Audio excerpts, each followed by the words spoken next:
get to the point where you experience what is called the winner's curse, which is that the price you paid to get that championship is far higher than what you actually got. And I think about that a lot when I look at a lot of these NFL players that won Super Bowls, but they got brain damage.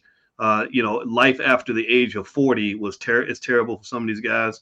A lot of them have a lot of problems that you can accumulate if you get swept away in the culture, whether you're talking about going broke, babies, mamas, pill addictions to painkillers, things like that. And I think that what we got to really talk about is just balance.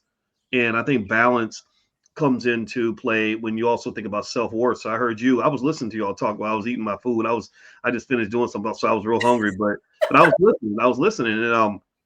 And I like when you were talking about identity and how identity and I think Jonathan, you mentioned community and the need to be connected and how important that is. So if you're connected to a community that also possesses your identity, then you're giving a lot of power over to people that can manipulate you, especially when you're young. Last thing I'll say on this that I thought about when you said that, Jonathan, is I remember when I used to work in the basketball players' dorm at the University of Kentucky when I was in college.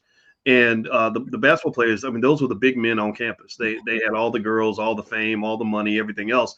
And I mean, I remember everybody would have to sign in at the front desk to go see the player. And I would literally see one guy have four beautiful women sign in and come out like a little assembly line, And the thing about that experience, though, is I remember also walking in that dorm and the way they indoctrinated them into the culture of winning in sports. Everything, all the murals on the wall of previous championships, and everything was, if in the football dorm it was football, football, football. In the basketball dorm it was basketball, basketball, basketball. And then you have to ask that question, what happens when you lose football